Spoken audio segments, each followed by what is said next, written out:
Hello and welcome to another Tea and Tights special as we preview Phenomenal Elite Wrestling's Brave New World show, which is set to feature such amazing athletes as Martin Kirby, Warren Banks, Danny Black, Rhio, Lucia Lee, and so many more. Joining me tonight is the PEW Booker, Mr. Lawrence Prestidge. How are you, sir? I'm good, thanks. How are you? I'm very, very well, thank you. Very happy to have you Good. on. No, thanks for having me. No, it really is good to have you on. I really do appreciate it. We are, of course, Tea and Tights, a great British wrestling podcast for great British wrestling, as featured on bodyslam.net and brought to you by Powered 4 TV. I am your host, Big Daddy Dan, Dan for short. Unfortunately, the great British otaku, Mr. Andrew Moore, cannot be with us tonight, but it's okay because Lawrence is going to make up for that. There we go. Yeah, I saw you guys. What was it? You guys were sort of live doing the videos from a show the other night. We were indeed. We were up at the Lancashire Wrestling Federation for the Lancashire Riot show. Brilliant. Yeah, it was really, really good fun. Love being live at shows and podcasting out, doing bits and pieces, and got to chat to some really good wrestlers, some of whom are going to be on your show. Great. Yeah, and we have got a lot of amazing wrestlers that are going to be there on Saturday, the 26th of February at Shottery Memorial Hall for Brave New World. Let's start off. You've got a rather fantastic general manager. We have Jessie, and she's been great to talk to. Like, obviously, I think she's hoping to train at some point and to wrestle herself, I think, in the future. But, you know, you can see from her social media pages, like, she's just a really big wrestling fan and she's got a lot of knowledge. You know, she's excited, she's got a lot of energy, she's got a lot of charisma, and, you know, you feel that, but, you know, when she's talking about wrestling, and whether it be the WWE or AEW, or whether it be about the shows in over here, you know, she's passionate about wrestling, and that's the sort of person you want as a general manager. And and sort of seeing her ideas and, you know, and her tapes and, you know, ideas that she'd have as a general manager, she seemed perfect. Excellent. She really does know her stuff. Your commentary team, we have Harley Hudson and Peter Haynes. Yeah, well, Peter Haynes is someone that so back in the so I guess it was sort of mid 2000s, maybe sort of 2005, 2006, when I was a young lad. I was training to wrestle myself, and Pete Haynes had his own wrestling promotion in Banbury, and you know, and I struck a relationship with Pete there. He was always a really nice guy, one of the nice guys in wrestling. Always, you know, he had struggles with injuries and things like that, and so he had to sort of step away from you know, wrestling, and I think he sort of sold off his company to another promoter. But, you know, sort of kept in contact throughout all these years. Really nice guy. He's passionate. And just by chance, I heard him on Simon Miller's podcast, and and you know, he was talking about his promotion and the sort of journey that he had in wrestling, and, you know, I thought I'd get back in touch with him because there was this idea that we were spinning with PEW at the time, and, you know, if we're going to do this, let's give, you know, want nice guys, you know, really nice sort of guys and genuine guys that sort of be surrounding the show. And he's got so much knowledge as well, and, you know, and obviously he can't wrestle anymore, but I know he's going to do a great job as a commentator. So yeah, he's our leading commentator, and whilst thinking about, you know, who was going to sort of work alongside him, we had the news of Harley Hudson's injury, because she was scheduled to originally be in the main event, and I really rate Harley as a wrestler. I think she's going to have a huge future. I think she's got a great look. She's got the great energy. She's a young kid and just like got, you know, lots of in-ring talent already. And so, yeah, it just sort of naturally felt she'd be great to have alongside Pete. Well, I saw her commentating for LWF at the weekend. Yes. And she was making a great job of it, doing really, really well there. And I think she will do you guys proud. So let's move on to some of the matches here. It's a strong lineup. Big Guns Joe versus Jim Diehard. is one of the first matches that I would like to mention. Love Big Guns Joe. He's appearing all over the UK at the moment, north, south, east, west. He is everywhere. And Jim Diehard, someone that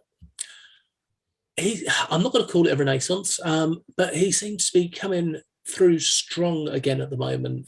He's appearing again in a lot of shows. He just did a brilliant beatdown of Danny Black for FNW. I saw. Yes, I was there for that one. That was good fun. What are you thinking of this match? Yeah, it was obviously I had the duty of obviously it's a world title qualifier, and we spoke about the 6 names involved, and it was pairing them up, and who I was sort of fascinated about seeing each other in the ring.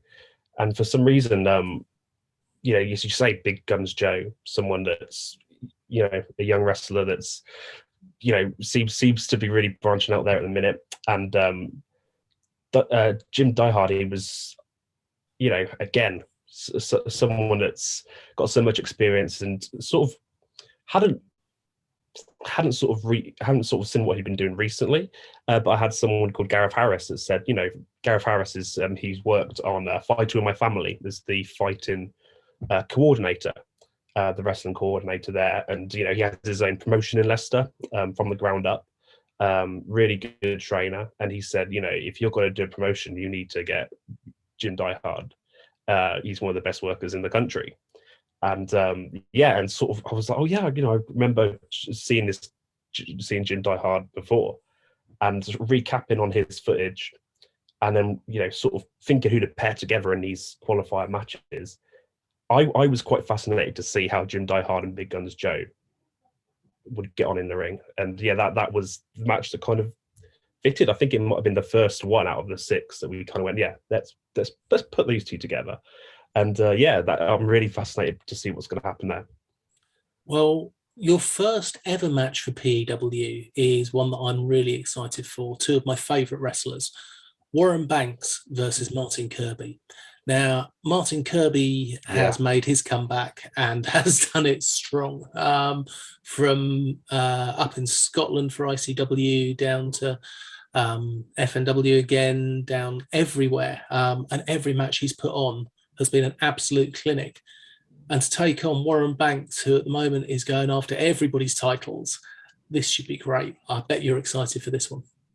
I am, and it was the natural one. Like, we're gonna, we want our first match in our company's history to be big. You could have been the Battle Royal or something like that, but you just felt, no, let's have 2 of the best workers in the UK just go at it. And it's a match that I can't call. I can't, who knows who's going to go over. Warren Banks, incredible. He seems to be here, there, and everywhere at the minute. Warren Banks, he's certainly working the circuit, and Martin Kirby's got so much experience. I remember talking to Martin about the match, and I think he'd either said they've only wrestled each other once or once recently or something. So he's very much looking forward to the match. I know Warren's probably looking forward to the match as well. So I'm really, and both could arguably, you could make a case for both being amazing first world champions for PEW. So it's going to be a really interesting match. And then our other qualifying match is Dexter versus Sheik El Sham. Now, I think Sheik El Sham is one of the best up-and-coming heavyweights in the UK. Absolutely. I think he's got a great look. He's got some fantastic moves. And you've put him alongside Dexter. What's the thoughts with that one? Dexter is one of my favourites, actually, to watch. I like his style. I like his gimmick. And to be honest, I didn't know too much about Sheik El Sham at the time when I was sort of doing my research about who we should book, about who we should get on. And it was actually, I've had a pod, I had done my own podcast, and I had Ricky Knight on. And so I've sort of kept in contact with Ricky Knight, and sort of mentioned to him, tell me about this guy. What do you think? And Ricky Knight, if you're going to be sort of recommended by a family in the UK, the Knight family aren't a bad one to sing your praises. And they said, you should get him to work your show.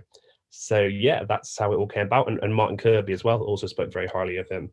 And doing my own research and seeing his style and seeing, I know he's been a champion, he's done stuff in ICW as well, and watching that and seeing for myself what the guy can bring, it was a no-brainer. That is going to be a cracker. Right, the four-way dance. Mm-hmm. Jason Joshua, my favourite, Danny Black, Hood, and just Joe Lando. Now, I'm going to be completely straight with you. I know little to nothing about Hood. Can you tell me a little more? Mm-hmm. Hood is, like I mentioned, Gareth Harris has his own promotion in Leicester. Phenomenal trainer. Has trained some really big names and is very highly thought of. Has his own promotion now that started a few years ago. And H Hood is the current champion, the world champion in his promotion.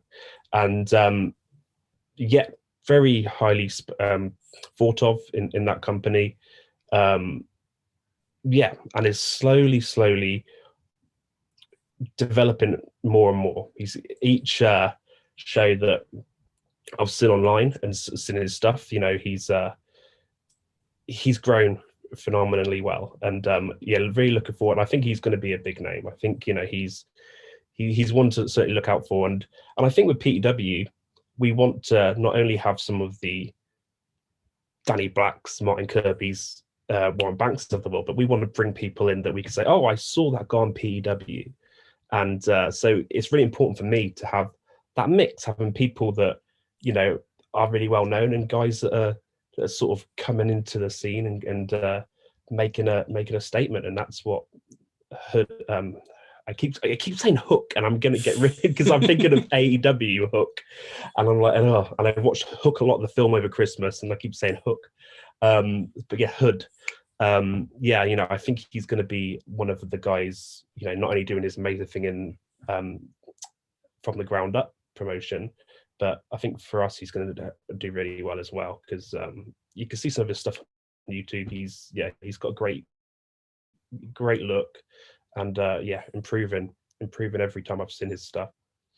One of the guys in that card, Just Joe Lando, we interviewed him last year, and he is on the cusp of superstardom. He is probably one of the best high flyers in Europe at the moment, I would say. I agree. Yeah, I completely agree. Like, seeing his stuff, it's kind of like, I was always a fan of the WCW cruiserweight stuff as a kid, and as seeing some of his matches and some of these sort of clips that I see of him on social media and thing, it reminds me of that, and again, just a guy that's going to do amazing things in British wrestling. Yeah. Right, our next match, Laurie versus Mia Cortez and Alfie. This was originally going to be a tag team match, wasn't it? Originally going to be a tag team match. Laurie stated that she didn't want a tag team partner. She could do it completely on her own. So, and I'm not going to argue with her. And obviously Jade was going to be the opponent of Mia Cortez, but again, Jade's had a really bad back injury, and we wish her a speedy recovery. And she's going to be teaming up with Alfie, and Mia Cortez and Alfie have a very long history, and they wrestled each other. They tagged together. They've got a great in-ring relationship, so they're going to be tagging together to take on Laurie. And Laurie is someone that I think is incredible as well. I think she's going to do amazing things. She's the German suplex machine. She's gonna be incredible, and she's got a big role to play with us. Similar to Hood. Like, it's not someone that you've probably seen on Progress or ICW or anything like that, but she's going to be someone that's really going to step up. And I think this next year or two, in some of the promotions that she's been working in, she's gonna smash it. We do love an international superstar. Right, now, our next match, I'm going to go with the Golden Ticket Battle Royal. Mm-hmm. Now, this Battle Royal, the winner will get a golden ticket, which they can cash in to go for the champion at a time of their choosing. Yep. So far confirmed, to the best of my knowledge, and please do correct me if I'm wrong, Chocolate Thunder, Aurora Tevez, Riley Nova, Tyler Adams, Aaron Warnes, Drake Winter, and Lance Rivera. That's a good lineup there. Some really established names and some new names, and a couple that I'm not that familiar with. But one that I am familiar with and very excited about seeing is Lance Rivera. Yeah, I mean, you can't help but. I mean, maybe it's just me. Like when I first see Lance Rivera, I'm thinking sort of he's got that Dolph Ziggler sort of look to him. He is the sort of the UK Dolph Ziggler, and yeah, you know, and I think I'm really looking forward to watching him. You know, I've seen his activity on social media and some of the stuff he shares, and yeah, he was really, you know, when we said, look, you've got this battle royal, do you want to be part of it? Yeah, he was really excited to be involved, and yeah, I'm really looking forward to seeing what he can do. And he's probably going to be the dark horse to win it. You know, he's someone that's got a point to prove. He's sort of ready to kind of make that next step and sort of be taken a bit more seriously. And yeah, I can't wait for him to do that. As you mentioned, you're thinking about Dolph Ziggler with him. He reminds me a lot of Kip Sabian as well. Yes, absolutely. So yeah, it should be really good. Aurora Tevez in there as well. Fantastic talent, really, really great wrestler. And I'll look forward to seeing her in the Battle Royal. Yeah, I mean, she's someone that just wants the opportunity to wrestle more. Like, you know, she is really respectful, very genuine lady, and when she talks, she is all about wanting to prove herself, and sort of saying, well, we got this battle royal, but it's all guys. We're not going to discriminate. If you want to go in there and go for it and do your thing, absolutely. Yeah, she was all for it, and and I think someone again that's going to have a bit of a breakout 2022. I think she's going to have a great year. Definitely can't argue with that. The Golden Ticket Battle Royals, we've got those confirmed 7. Might we see anybody else? Absolutely. I think you've got about, give or take a couple. I think you've probably got about 15 spots. I think there's going to be a couple of surprises, and I think you're going to see some of the people we've already mentioned. Been sort of messaging me a little bit here and there, wanting to see if they could book, get a little booking in for the slot of the Battle Royal. So yeah, I think we're going to see a couple of surprises and familiar faces during the night as well. That golden ticket is a real thing to go for, so I can totally understand why people will be wanting to do that. Yes. We then have our Women's Championship match. Now, there have been a few changes to this match since it's been announced. It has. This, I can imagine, has been a nightmare for you. Most recently, we want to send our best wishes to Hana Taylor, who's had to withdraw due to, unfortunately, having a head injury. So she's going to have 12 months out. So much love to Hana Taylor. Rhio versus Lucia Lee is definitely still on. Yes. Are we still looking at a third member in this match? We are, and I'm not allowed to say too much just yet, but I think there'll be an announcement before the show.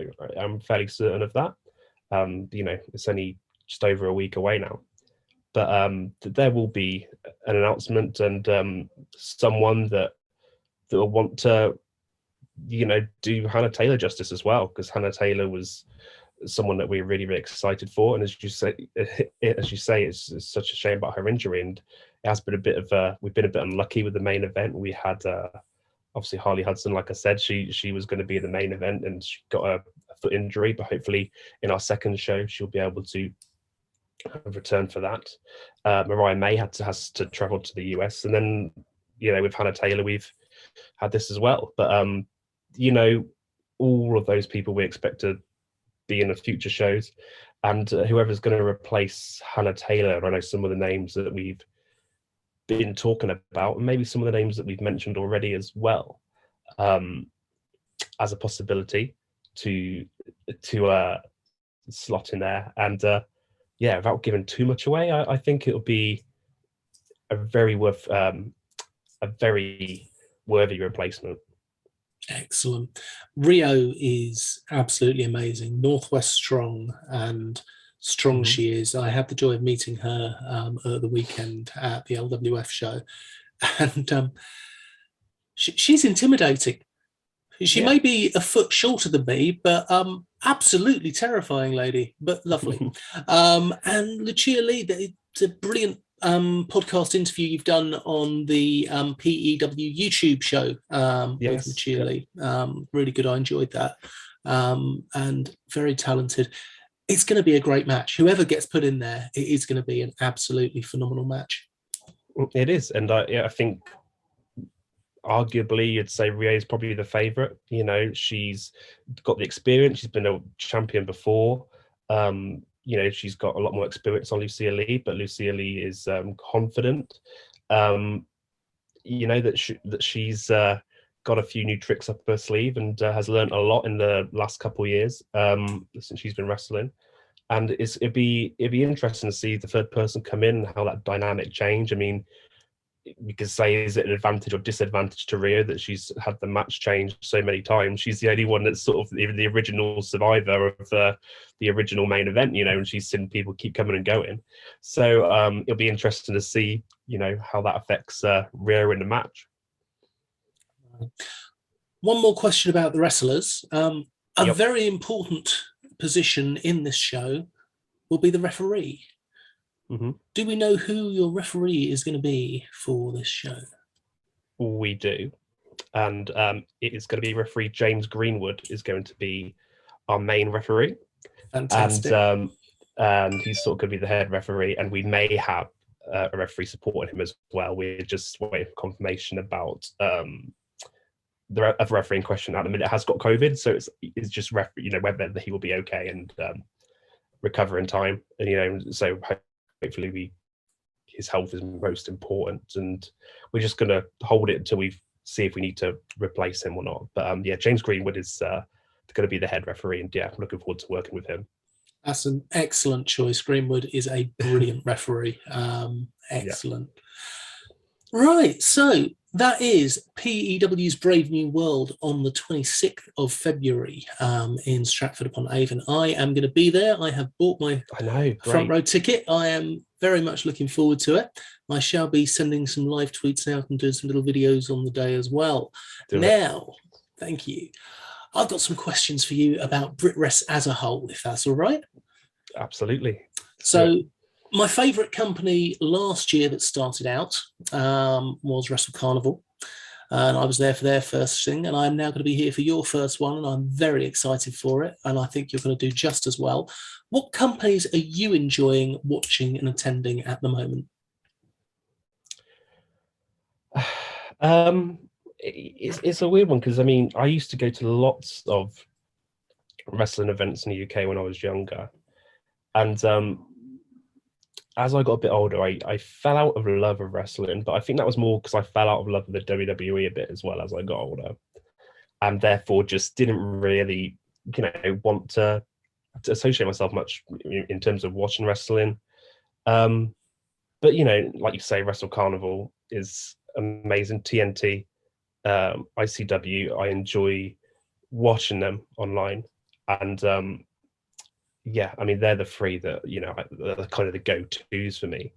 And I think in terms of why I wanted to start my own company with the committee that we have involved, and sort of encouraging them and asking them to be on board and help finance us, was, you know, because I'm a fan, and because, you know, whether you're a WWE fan and things like that, you just, I miss my love of wrestling, the love that I had as a teenager, and I missed that. And you know, and I mean, that was the reason why PEW, I guess, started. And Gareth Harris, again, incredible trainer in Leicester, and talking to him about his promotion, how he does, seeing how he worked during COVID and everything like that was really interesting to me, and seeing what he gets out of it as well. It's not about making lots of money or anything like that, but it's just people that love wrestling, and I wanted to surround myself more people like that.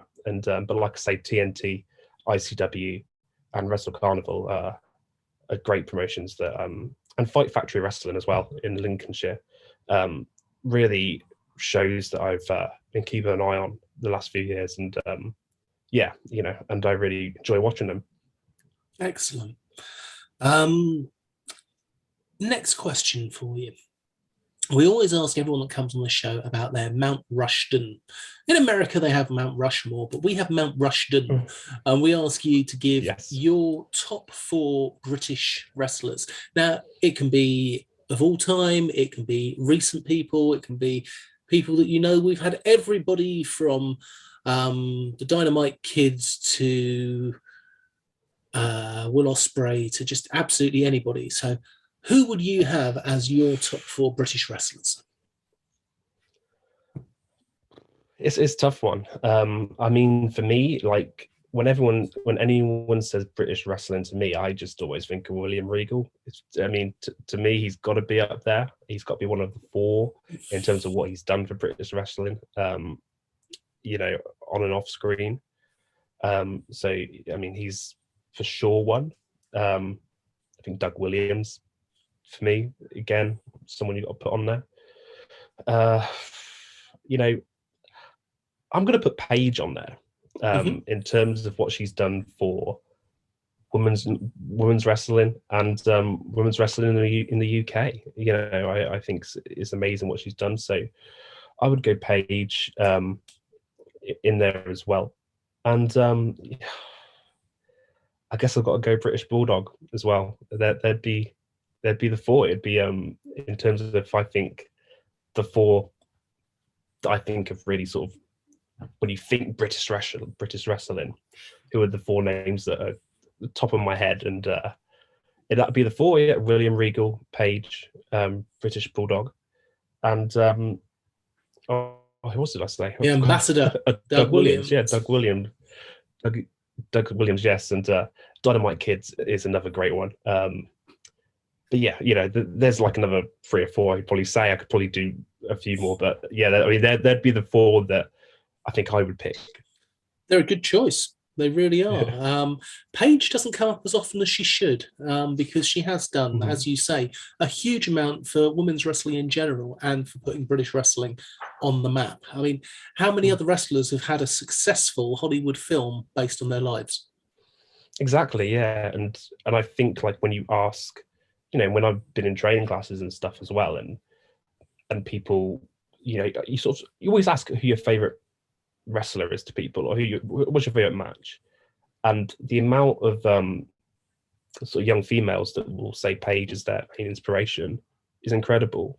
And I think that it's overlooked how big an impact she has, probably sadly because of her injury, but she's someone that, yeah, I think you've got to give her credit to what she's done, not just for British wrestling, but for female wrestling in the US as well. That film's inspired a really large audience, so yeah, I think you've got to put her on there. Excellent. Phenomenal Elite Wrestling. It's a brilliant name for a company. Absolutely love it. Who was it who came up with the idea for the name? It was me. After a lot of thinking, and I think what it is you kind of are thinking of the 3 initials, right? Of the something wrestling, and you sort of Google search, and you think, well, you don't want to piss any other companies off by having the same initials and stuff.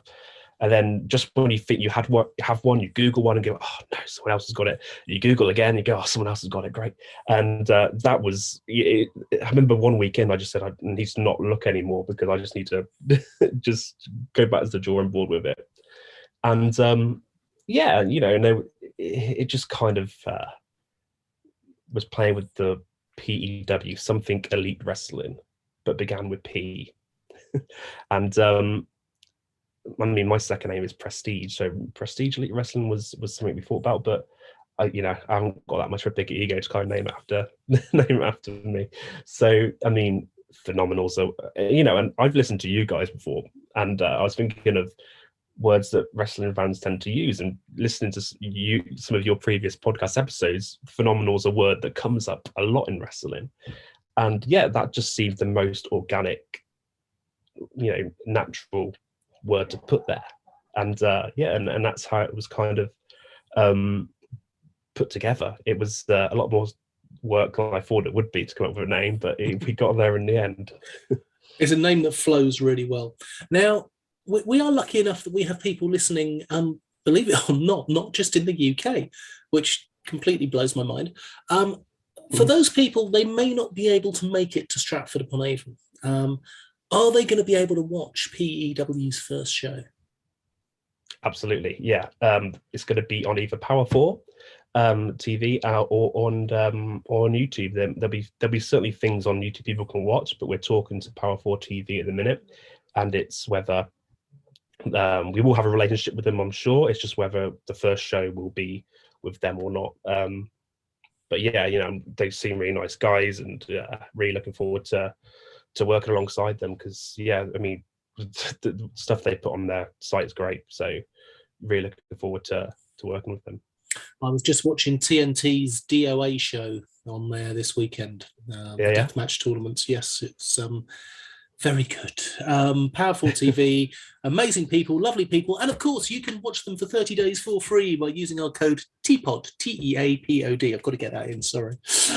Oh, no, do it. Right. Another question for you. As the booker, there's only so many people you can put on a show. We understand that. Can you name some young talent coming up that you are liking the look of right now? Maybe not for the shows just yet, but any names that you think we should be keeping our eye on for the future? Yes, I'm trying to think what I'm allowed to say, because I know there's a few people that we've got booked for future shows that we want to keep under wraps for now. But I mean, there's a lot, and one of the most frustrating things for me as a booker is I've kind of got a committee of people that I have to get a green light from, and because of the budget and stuff, and I could have overspent. So it's a good job I'm not in charge of a budget. Let's just put it that way, because no one would be making any money. There's so many people that you wish you could fit everyone on the show that you love, but it's hard, it's difficult to do. But we, like I say, we are all about having names that you might see on Progress, WWE, NXT UK, TNT, ICW, people that you might know well, and then people that are up and coming as well that you might not have heard the name of. And without saying any names in particular, because I don't want to get in trouble, like I say, there's people that have been on Progress, WWE, NXT UK, ICW, TNT, Wrestle Carnival, that we're looking forward to invite to the show, I suppose, is what I can say. I'll get you off the hook. Now, future shows. How regularly are you guys hoping to be running?